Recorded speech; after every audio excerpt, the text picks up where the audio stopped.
Kita akan lanjutkan materi kita tentang proposisi majemuk, yaitu bagaimana cara menganalisis proposisi majemuk. Setiap FPL akan mengekspresikan proposisi majemuk. Proposisi majemuk mempunyai subproposisi yang bisa berupa konjungsi, disjungsi, dan sebagainya. Artinya ini tergantung daripada perangkai yang ada di dalam proposisi majemuk tersebut. Tetapi bagaimana suatu proposisi majemuk dari suatu pernyataan yang cukup panjang? Artinya pernyataan ini panjang, kita bagaimana memecahnya untuk menghasilkan ekspresi logikanya.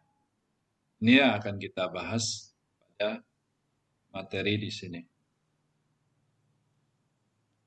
Sebagai contoh, ada sebuah pernyataan yang panjang, yaitu jika Siska lulus sarjana informatika, orang tuanya akan senang dan dia dapat segera bekerja. Tetapi jika dia tidak lulus, maka semua usahanya akan sia-sia. Jadi proposisi ini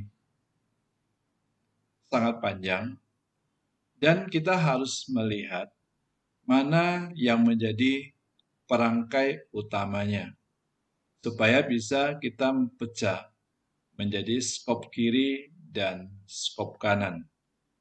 Jadi di sini perlu kita harus memahami sebuah pernyataan untuk bisa memecahnya menjadi skop kiri dan skop kanan, yaitu kita harus cari dulu mana yang menjadi perangkai utamanya. Jadi kalau kita lihat pernyataan tersebut, yang menjadi perangkai utamanya adalah kata tetapi. Namun kalau kita lihat pada perangkai logika yang ada, tidak ada yang disebut dengan perangkai tetapi. Maka kita harus ganti kata tetapi tersebut dengan sebuah perangkai yang ada di dalam logika. Perangkai yang lebih cocok untuk menggantikan kata tetapi adalah perangkai dan. Sekarang coba kita baca kembali pernyataan tersebut, namun kata tetapinya kita ganti dengan dan. Apakah arti daripada pernyataan itu berbeda atau tidak? Jika Siska lulus sarjana informatika, orang tuanya akan senang dan dia dapat segera bekerja. Dan jika dia tidak lulus, maka semua usahanya akan sia-sia. Jadi kalau kita mengganti kata tetapi dengan dan, pernyataan tersebut pengertiannya masih tetap sama. Jadi kata tetapi di sini kita ganti dengan dan. Dan tersebut adalah merupakan perangkai utamanya. Maka dengan adanya perangkai utama pada pernyataan tersebut, kita bisa memecahnya menjadi skop kiri dan skop kanan.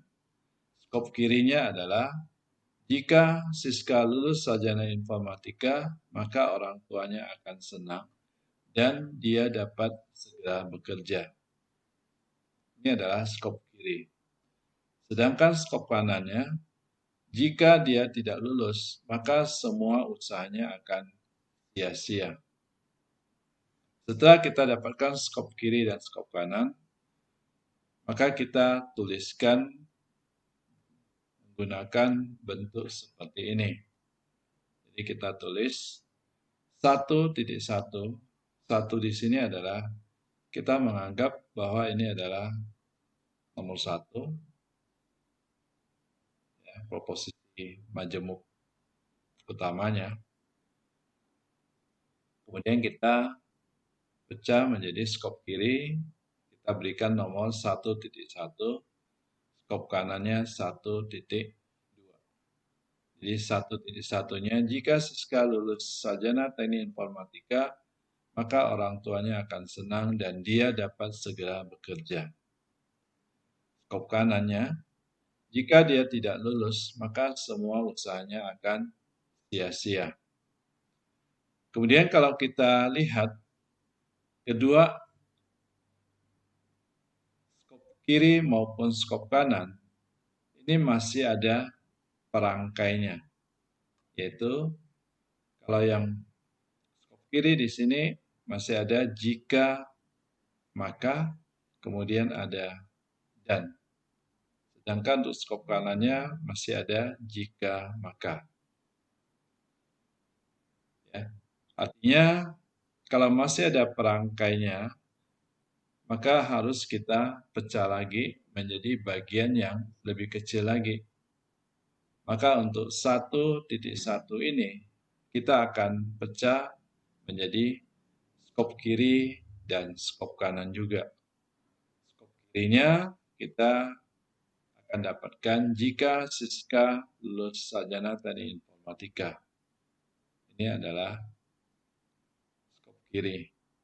Sedangkan skop kanannya, orang tuanya akan senang dan dia dapat segera bekerja. Untuk yang skop kanan di sini, 1.2, kalau kita pecah, karena di sini ada perangkai jika, maka berarti bisa dipecah menjadi kirinya adalah dia tidak lulus, kemudian skop kanannya semua usahanya akan sia-sia. Sehingga kita akan dapatkan seperti ini. Jadi untuk yang skop kiri 1.1, setelah dipecah menjadi kiri dan kanan, kita berikan nomor 1.1.1.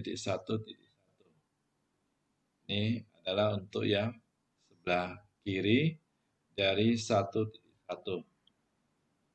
Jika Siska lulus sarjana teknik informatika, maka orang tuanya akan senang dan dia dapat segera bekerja. Bagian ini ada skop kanannya, kita beri nomor 1.1.2.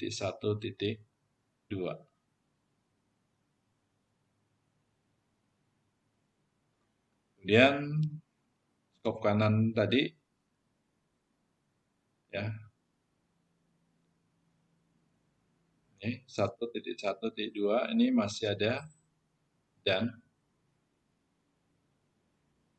ini bisa kita pecah menjadi kiri dan kanan lagi.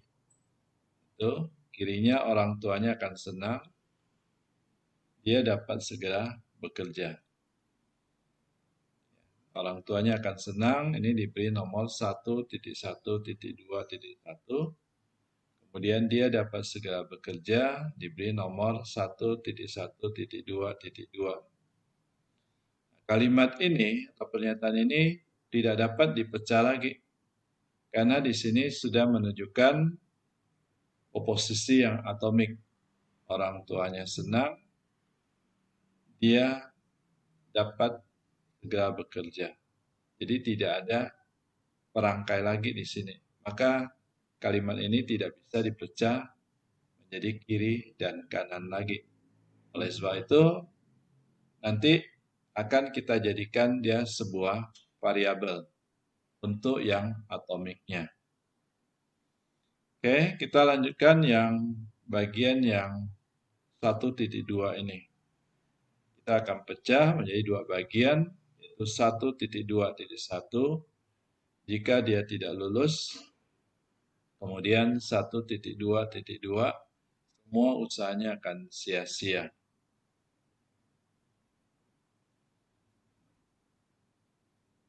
Dia tidak lulus 1.2.1, semua usahanya akan sia-sia 1.2.2. Ya, teknik inilah yang disebut dengan teknik parsing, yaitu memisah kalimat menjadi proposisi-proposisi yang paling kecil atau proposisi atomik. Hasilnya nanti kita dapatkan yang namanya parse tree, pohon parsing. Seperti ini. Ya. Jadi satu tadi dipecah menjadi kiri dan kanan. Kirinya 1.1.1, kemudian kanannya 1.2. Demikian seterusnya. Jadi perlu diingat bahwa pemecahan itu tidak bisa langsung bagi 3. Ya. Jadi setiap bagian itu hanya boleh dibagi menjadi skop kiri dan skop kanan. Kiri dan kanan. Jadi tidak bisa langsung sekaligus banyak-banyak pembagiannya. Jadi setiap kali kita membaca sebuah proposisi majemuk, harus dicari dulu mana yang menjadi perangkai utamanya. Setelah perangkai utamanya ditemukan, barulah kita bisa mencari mana proposisi untuk yang sebelah skop kiri, mana yang untuk skop kanan.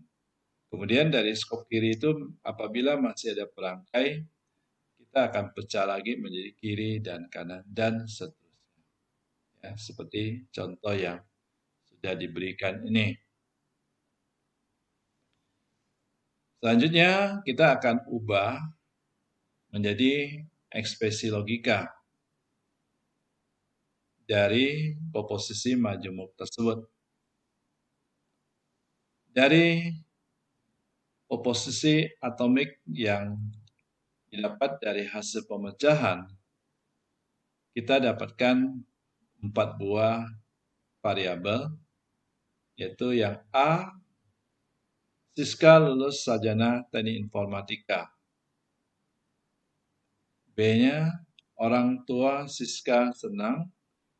C-nya, Siska bekerja. D, usaha Siska sia-sia. Jadi perlu diingat pada saat menggantinya menjadi variabel-variabel proposisional, perangkainya jangan dimasukkan lagi.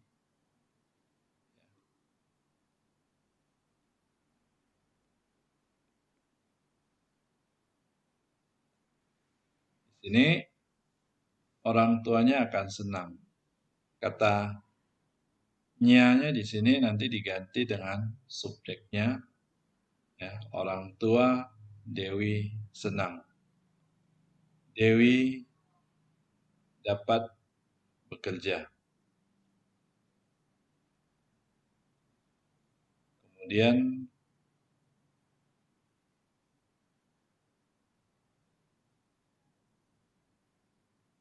yang ini Dewi tidak lulus. Tidaknya jangan ditulis dalam variabel. Jadi tulisnya Dewi lulus. Semua usaha Dewi sia-sia. Ya. Jadi kata tidak di sini, tidak ini adalah negasi, rangkai. Jadi dalam variabel jangan dituliskan. Ya. Jadi langsung. Tidak lulus. Lulus. Ya. Maka pernyataan disebut ya, yang sudah kita dapatkan pada variabel-variabel tersebut, kita akan wujudkan atau tulis dalam ekspresi logikanya menjadi seperti ini. Jadi, dan di sini adalah perangkai utama untuk proposisi majemuk tadi yang membagi menjadi kiri dan kanan. Kemudian implikasi di sini yang menjadi perangkai utama untuk skop kiri untuk membagi menjadi skop kiri dan skop kanan. Demikian juga implikasi yang di sini untuk membagi bagian skop kiri dan skop kanan,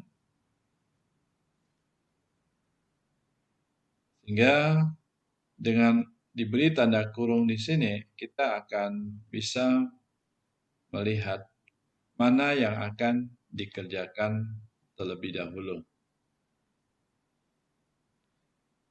Jika pada ekspresi logika di atas dianggap M, jadi secara keseluruhan ini kita anggap sebagai M, maka M itu adalah ekspresi majemuk yang dirangkai dari sub-ekspresi.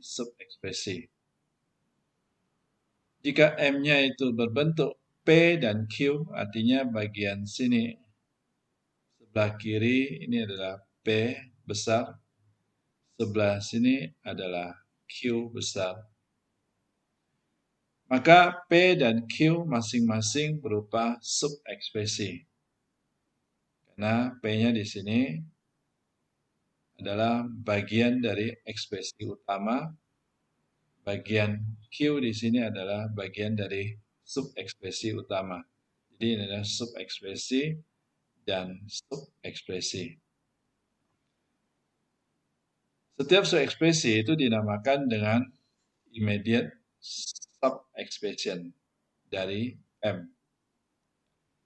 P dan Q juga dapat berbentuk ekspresi majemuk, maka dapat mempunyai sub-ekspresi lagi. Karena di sini P-nya itu masih bisa dipecah menjadi bagian yang lebih kecil, maka P di sini disebut dengan M juga.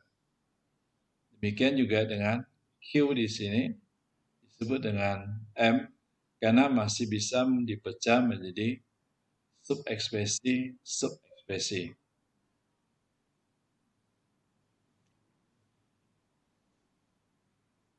Jadi, sebagai contoh di atas tadi, di mana M-nya itu adalah A implikasi B dan C dan negasi A implikasi D. Di mana A implikasi B dan C ini adalah penggantinya adalah variabel P, sedangkan bagian sebelah sini negasi A implikasi D penggantinya adalah Q. Kemudian kalau kita perhatikan P di sini masih ada sub-ekspresinya, yaitu ada perangkainya di sini. Maka ini bisa dipecah menjadi kiri yaitu A-nya, kemudian B, bagian B dan C-nya itu menjadi bagian Q-nya. Kemudian bagian ini masih bisa dipecah lagi menjadi B dan C. Jadi B dan C ini masih mempunyai sub-ekspresi yaitu B dan C-nya. Hanya saja jika berbentuk negasi A, maka sub-ekspresinya adalah A. Ya, karena ini negasi dipakai untuk satu variabel. Ya, jadi ini adalah sub-ekspresinya. Untuk yang Q, sub-ekspresinya negasi A, kemudian D. Salah satu bentuk yang banyak dibahas dari ekspresi logika adalah literal. Pengertian daripada literal itu adalah proposisi yang dapat berbentuk A atau negasi A. Artinya literal itu berisi sebuah variabel atau negasi variabel tersebut. Itu disebut dengan literal. Demikian juga dengan ada variabel B, maka B ini bisa dibuat literalnya yaitu B dan negasi B. Tetapi bentuk seperti ini, negasi dalam kurung A dan B, ini bukan literal. Karena negasi di sini itu dipakai untuk sebuah sub-ekspresi di dalamnya. Jadi ini tidak bisa dikatakan literal. Jadi yang boleh dikatakan sebagai literal adalah variabel, kemudian negasi variabel.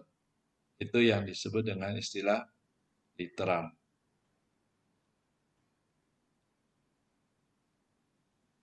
Selanjutnya kita akan melihat tentang aturan pengurutannya.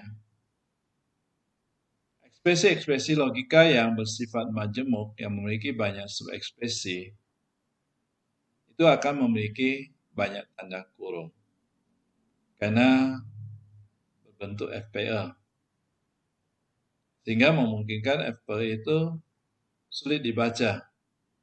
Jadi kalau misalnya tanda kurungnya itu terlalu banyak, juga akan menyulitkan untuk dibaca. Contoh di sini, A dan B, implikasi A atau B, tanda kurungnya diberikan untuk bagian di sini A dan B-nya, kemudian A atau B, setelah itu baru kurung utamanya untuk implikasi. Sedangkan contoh yang kedua di sini, kalau tanda kurungnya kita hilangkan semua ini sama. Ya. Sekarang kalau misalnya tanda kurungnya diganti posisinya, maka pada bagian ini yang diproses duluan adalah B implikasi A. Kemudian baru dilanjutkan dengan A dan hasil dari B implikasi A, baru dilanjutkan dengan atau B. Ini akan berbeda dengan yang di atas ini.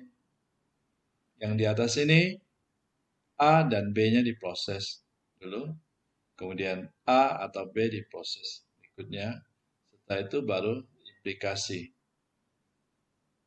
Jadi kedua tersebut berbeda proses pengerjaannya.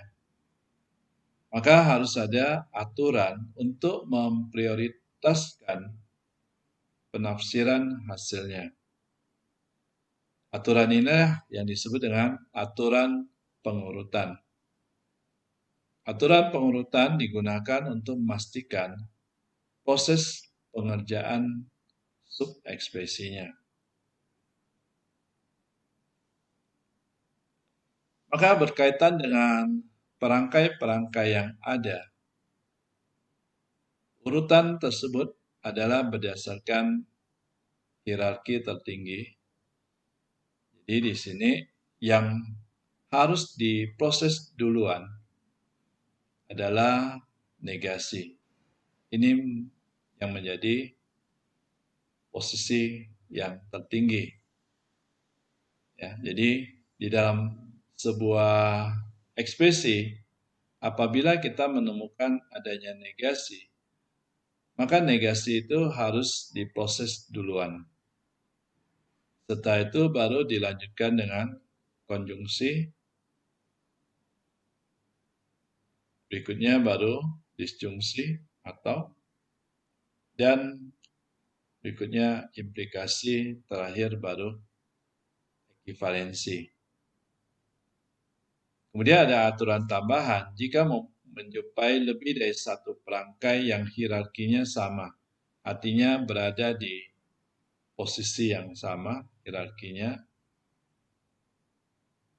maka yang akan dikerjakan duluan adalah dari sebelah kiri. Jadi prosesnya dari sebelah kiri. Contoh di sini ada sebuah ekspresi negasi A dan B.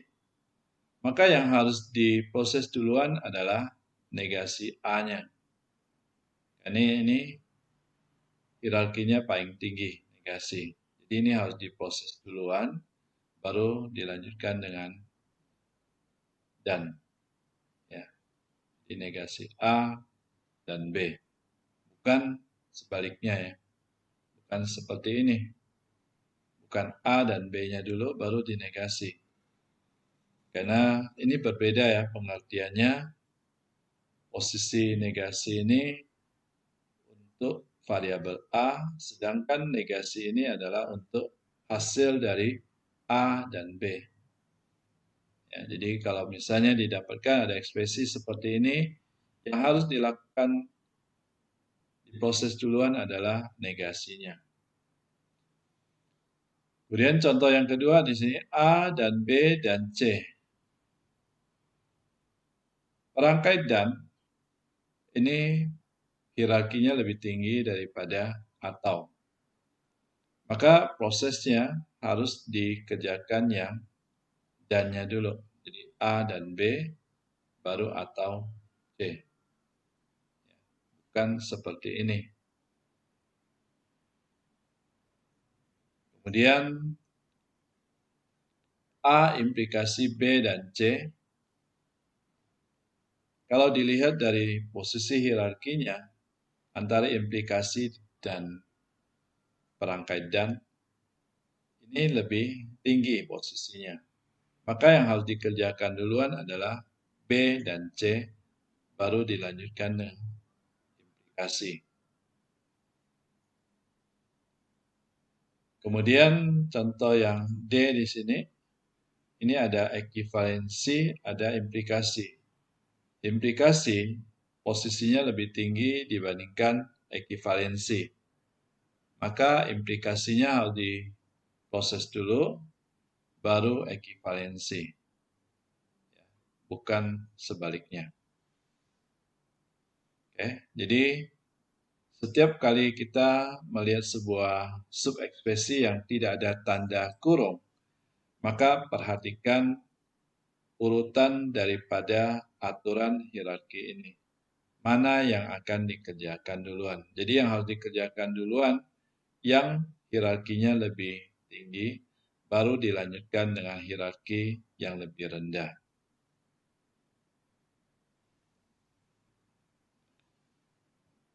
Kemudian pada contoh A implikasi B dan C dan